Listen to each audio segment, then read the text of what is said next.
ವಿಭಾಗಗಳನ್ನು ಮಾಡ್ತೀವಿ. ಯಾವ ವಿಭಾಗ ನೋಡಿ, ಒಂದು ಪ್ರಾಕೃತಿಕವಾಗಿರುವಂತಹ ಪರಿಸರ ವ್ಯವಸ್ಥೆ ಅಂದರೆ ಎಕೋಸಿಸ್ಟಮ್, ಇನ್ನೊಂದು ಮಾನವ ನಿರ್ಮಿತವಾದಂತಹ ಒಂದು ಪರಿಸರ ವ್ಯವಸ್ಥೆ ಇರುತ್ತೆ. ಏನಿದು ಪ್ರಾಕೃತಿಕ? ನಾವು ಪ್ರಾಕೃತಿಕವಾಗಿ ಮೊದಲದಾಗಿ ನೋಡೋಣ. ಪ್ರಾಕೃತಿಕವಾಗಿ ನೋಡಿ, ಅಕ್ವಾಟಿಕ್ ಅಥವಾ ಜಲ ವ್ಯವಸ್ಥೆ.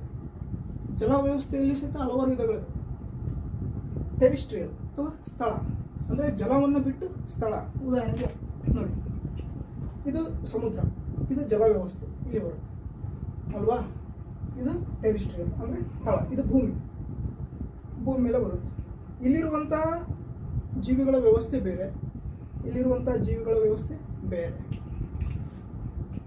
ಈಗ ನಾವು ಈ ಜಲ ವ್ಯವಸ್ಥೆಯಲ್ಲಿ ನೋಡಿ, ಫ್ರೆಶ್ ವಾಟರ್ ಅಂದರೆ ಸಿಹಿ ನೀರಿನಲ್ಲಿ ಕಂಡುಬರುವಂಥ ಒಂದು ವ್ಯವಸ್ಥೆ ಪರಿಸರ, ಮತ್ತು ಉಪ್ಪು ನೀರು ಸಲೈನ್ ವಾಟರ್, ಇದು ಫ್ರೆಶ್